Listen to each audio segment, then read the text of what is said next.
what if I told you that simply chewing a piece of gum could land you with a hefty fine, or that taking a bathroom break after 10 p.m. might get you in trouble with the law? Welcome to the wild world of legislation, where some laws are so strange you'd think they were made up. But trust me, every single one of these is 100% real. From towns that have literally banned dying to countries that dictate what you can name your child. We're counting down 10 of the weirdest laws that actually exist around the world today. You won't believe number 3. Let's kick things off in the Southeast Asian city-state known for its pristine streets and strict rules. If you're visiting Singapore, you might want to leave that pack of gum at the airport. In 1992, the government implemented a widespread ban on the import and sale of chewing gum. Now, before you panic, possessing gum for personal consumption isn't technically a crime, but selling it? That's a different story. The ban came about for a surprisingly practical reason. Back in the day, vandals were using spent gum to disrupt the mass rapid transit system by jamming it on the door sensors, causing train doors to malfunction. The government was also spending hundreds of thousands of dollars annually scraping the stuff off sidewalks, lifts, and public spaces. The ban was partially lifted in 2004 to allow for therapeutic and dental gum, thanks to a free trade agreement with the US, but for the most part, the city remains a gum seller's wasteland. So, if you have a habit of popping in a stick after a meal, Singapore might be the one place where you'll need to break it. From gum control to name control, let's fly north to the volcanic island nation of Iceland. If you're expecting a baby there, you can't just pick a name because it sounds cool. Iceland has a strict naming law overseen by a personal names committee. The goal is to preserve the Icelandic language and protect children from embarrassment. The name must fit the grammatical structure of Icelandic, can only use letters in the Icelandic alphabet, and crucially, it must not cause the bearer embarrassment.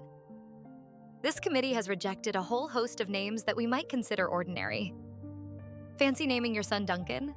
Denied. What about a daughter named Eliza? Also rejected.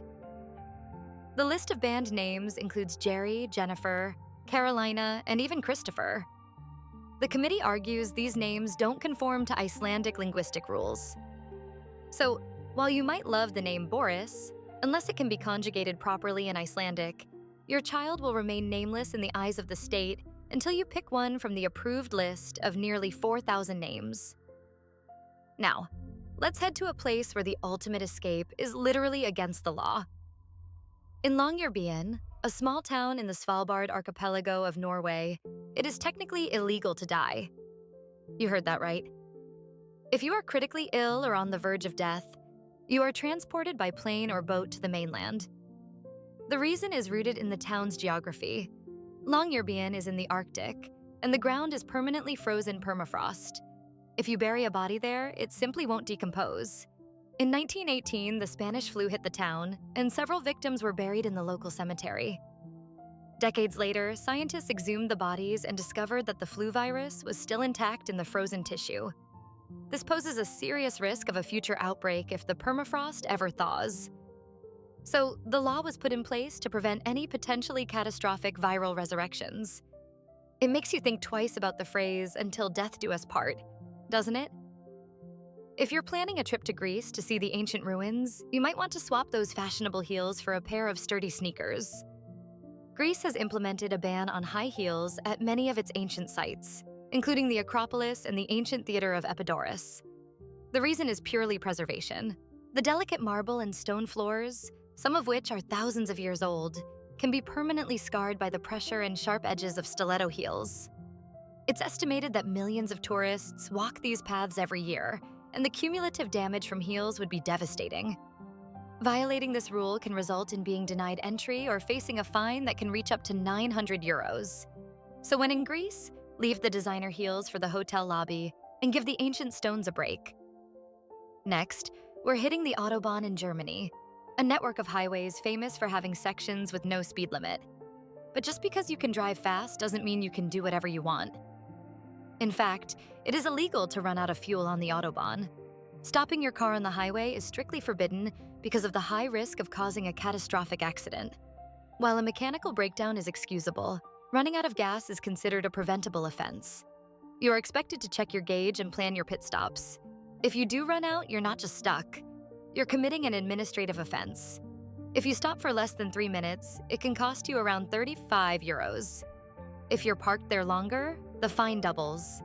And if your negligence causes an accident, you could be charged with gross negligence, facing much steeper penalties. The message is clear. In Germany, a lack of planning on your part does not constitute an emergency on the Autobahn. Let's move to Italy, a country famous for its beautiful piazzas and, unfortunately, its pigeons.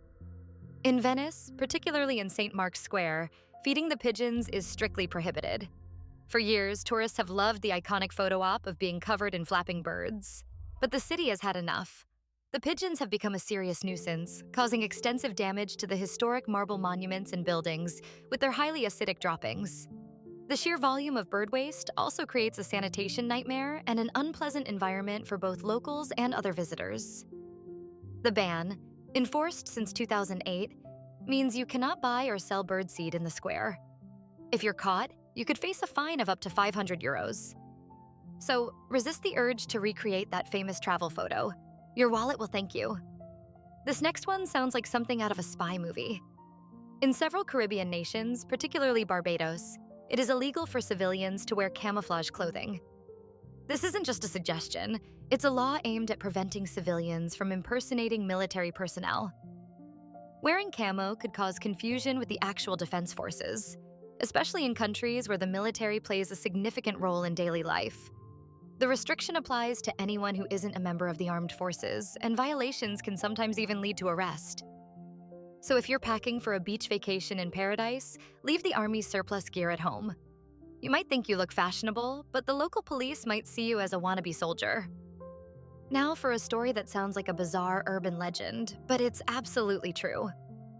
A few years ago, the town of Tuzin in Poland sparked global headlines when it considered banning Winnie-the-Pooh from being the mascot of a local playground. The reason? The counselors were concerned about the bear's inappropriate attire and questionable gender identity. Yes, you heard that right. They argued that Pooh, who famously wears only a red shirt and no pants, was too scantily clad for children. Furthermore, because the bear doesn't possess visible genitals, some council members fretted that he might be a hermaphrodite. While the story went viral as a ban, the council ultimately just voted against making him the official mascot, choosing a fully clothed Polish bear instead. It just goes to show that you never know where political debates will take you. Public swearing might be common in movies, but in certain cities around the world, it can cost you. In the United States, for example, towns like Middleborough, Massachusetts, have considered ordinances that fine people for using profanity in public. Across the pond, in the UK, towns like Thanet in Kent have actively pursued public space protection orders that would fine individuals for using foul or abusive language that causes harassment, alarm, or distress. While these are often aimed at persistent antisocial behavior rather than a single slip of the tongue, they are on the books. The proposed fines can be around £100. So next time you stub your toe in a public square, you might want to bite your tongue, or at least keep it clean. And finally, we saved the most relatable for last. If you live in an apartment in Switzerland, you might need to schedule your bathroom breaks carefully. In many Swiss rental agreements, flushing the toilet after 10 p.m. is technically prohibited. This isn't a national law, but a common clause in housing contracts designed to respect the tranquility of neighbors. The Swiss take noise pollution very seriously. A toilet flush can reach 70 to 80 decibels, well above the nighttime noise limits, which hover around 35 decibels. Landlords include these rules to ensure everyone gets a peaceful night's sleep. If you violate it repeatedly, neighbors can complain, and you could face fines. It sounds extreme, but in a country where peace and order are highly valued, it's just another way of being a good neighbor. So there you have it. 10 laws that prove the rulebook is different depending on where you stand on the map. From preserving ancient languages to preventing zombie viruses, these laws tell us so much about the culture, history, and values of the people who made them. They remind us that common sense in one country might be completely absurd in another. Which one of these laws shocked you the most? Were you surprised by the toilet flushing rule? Or does the ban on dying take the cake for you?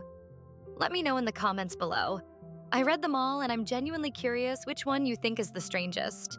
If you enjoyed this journey around the world's weirdest legislation, make sure to hit that like button. It really helps the channel. And subscribe for more fascinating facts from every corner of the globe. Thanks for watching. And remember, when in Rome, or Longyearbyen, or Switzerland, do as the locals do. Or at least check the local ordinances first. I'll see you in the next video.